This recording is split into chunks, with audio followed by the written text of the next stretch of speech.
Hello everyone, and today we are going to start our next chapter of Marigold. As last time we have already done one of the chapters, and today we are going to start with the little bully. So, what do you mean by the little bully? Little bully here means that there is a boy who is very small and his name is Harry, and he always teases his friends a lot, okay? He's always bullying them on small things. And he's always just telling them that you can't do this, you can't do that. So जैसे कि हम usually classes में करते हैं, ठीक है, हम अपने फ्रेंड्स को कुछ भी बोल देते हैं, हम उन्हें टीज करते हैं. सो ऐसे ही यहाँ पर भी हम एक लिटिल बॉय की स्टोरी डिस्कस करने वाले हैं जो कि अपने फ्रेंड्स को टीज करता है. And the name of the boy is Harry. The story little bully is about a little boy whose name was Harry. He always used to bully his friends and mates. वो हमेशा अपने friends को, अपने classmates को चिढ़ाता ही रहता था. And he always used to tell them different words. और इस बात से वो सब बहुत ज़्यादा परेशान थे. The story is all about his realization. फिर एक दिन कुछ ऐसा हुआ कि हैरी को रियलाइज हुआ कि उसे ऐसा नहीं करना चाहिए किसी के भी साथ. उसे कभी किसी को टीज नहीं करना चाहिए बिकॉज इससे किसी को भी बुरा लग सकता है. So, ऐसा कब हुआ? When the first introduces Harry to the readers, Harry was a small boy but was strong enough and liked to bully everyone.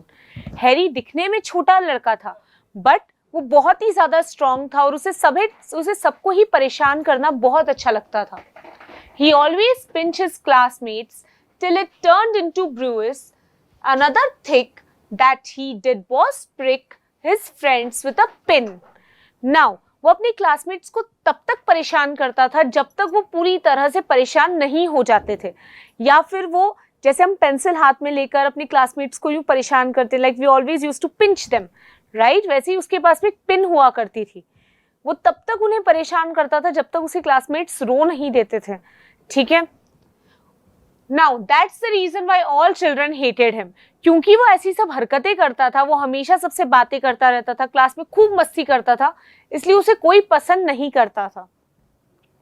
They tried to pinch him back, but that did not affect him. फिर वो सोचते थे कि जैसे ये हमें pinch कर रहा है, हम भी इसे पिंच करेंगे. बट इन रियलिटी वो जब पिंच करते थे तब उनकी पिंचिंग वर्क नहीं करती थी. He would rather pinch harder. अगर वो उसे एक बार मारते थे then they used to hit him back. तब वो उन्हें वापस से मारता था, तो इस वजह से उसे उसकी क्लास में कोई भी पसंद नहीं करता था. Now, in the third paragraph, आप लोग थर्ड से लेकर 6th पैराग्राफ में क्या पढ़ोगे? Discuss about a school trip in which Harry went along his friend. हम यहाँ पर एक स्कूल ट्रिप के बारे में पढ़ेंगे जहां पर हैरी अपने सभी दोस्तों के साथ में मिलकर गया था. उस ट्रिप पर क्या हुआ? All children were excited to visit the beach. वो सब लोग ट्रिप पर कहाँ गए? एक बीच पर गए, एक आइलैंड पर गए. They sat into a toy train. वहां पर वो उस बीच पे एक टॉय ट्रेन चल रही थी, वो सब उसमें बैठे. But nobody sat with Harry. पर कोई भी हैरी के साथ नहीं बैठा क्योंकि उन सबको डर था. अगर हम हैरी के साथ बैठेंगे तो ये पक्का कोई ना कोई शैतानी करेगा, ये हमें मारेगा या हमें पिंच करेगा या फिर हमें चिढ़ाएगा. But As they reached the seaside, the children jumped in excitement. अब जैसे ही वो सब बीच के पास पहुंचे, बच्चे अपनी एक्साइटमेंट में ट्रेन से कूदे और सब भागकर पानी की तरफ गए, ठीक है? Hand in hand, but nobody hold Harry's hand. सबने एक दूसरे का हाथ पकड़ा और सब भागते हुए पानी की तरफ गए, पर किसी ने भी हैरी का हाथ नहीं पकड़ा. व्हाई? बिकॉज वो कोई भी उस पर ट्रस्ट नहीं करना चाहता था. Now, Harry was offended, so he sat on a sandy corner and took out his lunka. Now, Harry को बहुत ही ज़्यादा बुरा लग रहा था. उसे ऐसा लग रहा था ये सब लोग मुझसे बात क्यों नहीं कर रहे, कोई मेरे पास क्यों नहीं बैठ रहा है. फिर वो अकेला ही बीच के कोने में जाकर बैठ गया. He decided to eat it on his own without sharing. उसने सोचा मैं अपना लंच खुद ही खा लूंगा, मुझे किसी के साथ नहीं बांटना. Then what happened? Now, just as he started having his lunch, he heard someone greeting him. जैसे ही उसने अपना खाना खाना शुरू करा, इतने में किसी ने हैरी के पास आकर क्या बोला? Good morning. Now, just as he turned behind, he was frightened to see a monster crab. जैसे ही वो पीछे मुड़ा, वो एकदम से डर गया. What is this? There was a monster crab. वहां पर एक बहुत ही बड़ा सा क्रैब था जो कि बिल्कुल मॉन्स्टर की तरह दिख रहा था. The crab held his claw to Harry. उसने अपने हाथ उठाए और वो हाथ उसने हैरी की तरफ बढ़ाए. Harry put out his hand to shake. उसने भी अपना हाथ आगे बढ़ा दिया क्रैब से हाथ मिलाने के लिए. But the crab rather pinched his hand very hard. पर क्योंकि वो क्रैब था तो उसके हाथ बहुत ज्यादा नुकीले थे, तो उसने तो बहुत ही तेज हैरी के हाथ को दबा दिया. He felt that pain. उसे बहुत तेज दर्द हुआ. Now, then what happened? Crabs, shrimps, prawn, lobster coming up to him. Everyone, जितने भी क्रैब के फ्रेंड्स थे सब उसके पास आने लगे. He was extremely frightened. वो बहुत ज्यादा डर गया था.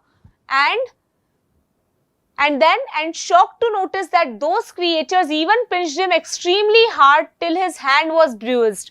और वो उसे तब तक पिंच कर रहे थे जब तक कि उसका हाथ सूज नहीं गया. और ऐसा क्यों? क्योंकि हैरी भी अपने क्लासमेट्स के साथ में क्या करता था, वो उन्हें पिंच करता था.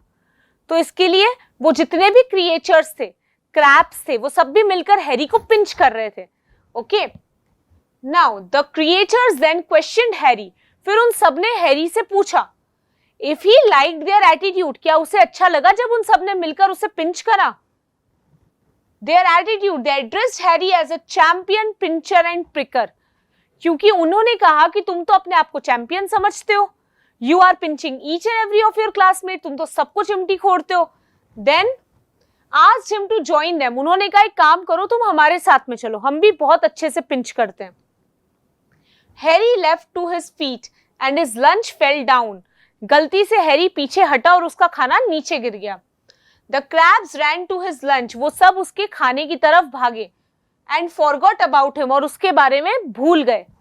Now he ran from there crying and realizing his mistake. तब उसे समझ में आया कि मैं जो करता था उससे मेरे क्लासमेट्स को कितना दर्द होता होगा और उन्हें कितना बुरा लगता होगा. Okay, he realized how painful it is to get pinches and pricked. He finally realized why the children hated him. आखिरकार हैरी को ये बात पता चल गई क्यों सब मुझसे दूर भागते हैं, क्यों कोई मेरे पास नहीं आता है. He would never repeat it again. अब वो उस चीज को दोबारा कभी भी रिपीट नहीं करेगा. So what do we learn from this particular story? The story shares a beautiful lesson that one who behaves badly, जो बुरी तरह से बिहेव करता है, with others or hurt others, जो दूसरों को हर्ट करते हैं, जो दूसरों के साथ बुरा बिहेवियर करते हैं, okay, the same thing happens with them also. Then the earth is round, just like that your journey is also round. The same thing will happen with you. Okay, so never hurt anyone, never disturb anyone, okay, unnecessarily. Now let's discuss the question answers. Why did all the children hate Harry? Because he always pinched them. Nobody took Harry's hand, nobody went near him, nobody played with him. This shows that Harry had no friends. Why would he have friends? Because he pinches everyone. Which of the following actions would make a friendly person? Write them down. कौन से actions ऐसे जो हमें किसी का अच्छा दोस्त बना सकते हैं? Respecting other people, हमें दूसरों की रिस्पेक्ट करनी चाहिए. Being helpful, हमें सबकी मदद करनी चाहिए. Helping your classmates in school, okay, सब एक दूसरे की मदद करते हुए उनका वर्क कंप्लीट करने में उनकी हेल्प करनी चाहिए. हमें अगर कोई क्लास में बहुत ज्यादा वीक है, हमें उसे प्रोटेक्ट करना चाहिए, ना कि उसे छेड़ना चाहिए, ना कि उसे चिढ़ाना चाहिए. Okay, Harry was pinched till he was black and blue. Black and blue means जब तक कि उसकी बॉडी पे ब्रूसेस नहीं पड़ गए थे, अप टिल द टाइम उसका हाथ सूज नहीं गया था, तब तक वो उसे पिंच कर रहे थे. आई शैन pinch anyone anymore. यहाँ पर shan't means what? I shall not pinch. Okay, this was a short form for shan't, shall and not. Okay, that means shall not. Okay, so this was it for today. And yes, we will meet next time with the next chapter of Marigold. Up till that time, take care of yourself. Thank you so much.